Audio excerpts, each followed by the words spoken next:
Hi, my name is Julie Mello, and I'm a nest box monitor for the California Bluebird Recovery Program. Bluebirds are an iconic species. There are 3 species of bluebirds, including western bluebirds, mountain bluebirds, and eastern bluebirds. These are secondary cavity nesting birds, making nests in holes in trees. Those holes are getting harder to come by. California is the home to both western bluebirds and mountain bluebirds. The range of the western bluebird is over much of California, whereas the mountain bluebird can be found at higher elevations. Although their ranges contracted decades ago because of loss of habitat, in competition with invasive, non-native birds, nest box programs are helping the bluebird make a comeback. Humans have been removing the trees cavity nesting birds depend on. Nest boxes can help these birds who can't find natural cavities to raise their young. There are 5 elements that will help you become a successful bluebird landlord. You must have the right habitat, a good nest box, the proper location for that nest box, set up predator guards to make your nest box difficult for predators, and a willingness to monitor your nest box and keep data. The habitat of both the western and mountain bluebird is grassland and open woodland. For bluebirds to raise young, there must be enough area for the parent birds to hunt nearby. This could be an acre or more of grassland. You don't have to have an acre of land in your backyard, but a schoolyard or other grassy area nearby can provide plenty of opportunities to hunt for food. Perching opportunities help bluebirds watch for prey. Bluebirds can also be found in parks, golf courses, farmland, open subdivisions, cemeteries, and other open spaces, and increasingly backyard neighborhood gardens with appropriate habitat. Bluebirds typically catch ground-dwelling insects such as grasshoppers, caterpillars, beetles, ants, wasps, and pillbugs, as well as eating spiders and snails. They also can eat a variety of berries. A properly designed and built nest box is important.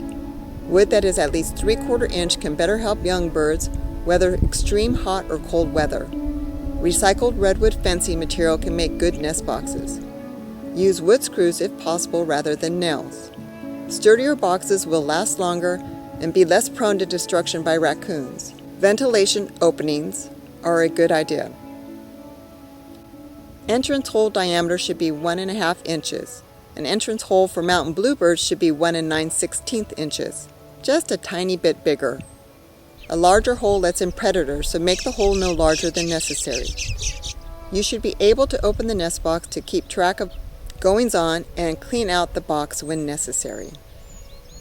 You can get nest boxes from bird feeding specialty stores, online, or make them yourself. Be sure and look at them closely to be sure they are durable and meet the standards of a good nest box. Nest boxes should be located out in open near short grass. They should be away from barns, sheds, and activity. Remember that the parents will want to return often and they will hesitate to enter when people are nearby. Place the box away from dense cover that might conceal predators. Various methods of mounting your box are available, including mounting on a pole or hanging in a tree. Placing your box on a tree, fence, or side of a building can make it easier for predators. The entrance hole should be about 5 feet off the ground.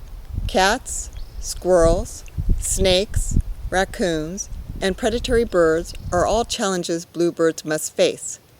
To help them stay safe, use some of these predator guards: stovepipe baffle, knoll guard, wood guard. Monitoring nest boxes weekly is important to nest box success. You will know if predation or other problems are happening, allowing you to identify the problem and respond. It will also allow you to see which boxes are successful and which might need to be moved for better access for the birds. Gathering nesting data allows you to keep a week-to-week view of the cycle of each nest. As you approach each box, you can refer to your notes and know what to expect. If disaster has struck, you will have a good idea what has happened and how to react. House sparrows have been a problem for bluebirds since their introduction in the early 1900s. Another use of weekly monitoring is to catch house sparrows in the act of taking over a nest box and usurping it from our native birds. Bluebirds are quite beneficial to us humans. As we rely on more and more chemicals to keep us safe from insects, we fill our land, air, and water with pesticides. Those pesticides are not innocuous to humans. We are better off relying on natural predators to deal with insect pests, and bluebirds are a native biological control for pests in your lawn.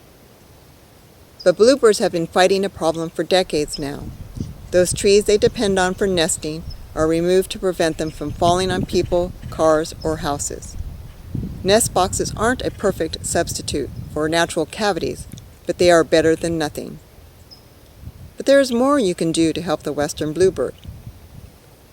If you see bluebirds or other cavity nesting birds around your house or the park or open space nearby, see if you can install a nest box for them. The California Bluebird Recovery Program is here to answer questions for you if you want to know more. And avoid using pesticides whenever possible. Many lawn care companies use a preventative method of spraying pesticides. They use them whether they see insect problems or not. That means they may be using chemicals on your lawn that they don't need to. When bluebirds do try and help, they often find themselves feeding insects covered in poisons to their young. When that happens, the entire nest full of young bluebirds will die. Habitat is important to any animal, and bluebirds are no different. But humans are destroying habitat at an alarming rate. Be a champion of local wildlife habitat. Speak up when you see habitat being destroyed. And when possible, restore natural habitat in your yard or go to a nearby park and ask if you can plant a native plant island or put up nest boxes. Native plants are important to local butterflies, bees, and other pollinators, as well as bluebirds and other native avian species. Planting even one good native plant in your yard like a toyon can help local wildlife, and when you see that one plant teeming with life, we hope you get inspired to do more. Grassland free of pesticides is important to bluebirds. You can take some of your lawn and make it into wildlife habitat, but even lawn can be useful to bluebirds if it is not covered in pesticide. And finally, keep in mind that a host of other local birds also nest in cavities. They are suffering from a loss of habitat every bit as much as the western bluebird. Please visit cbrp.org for more information on how you can help your local birds.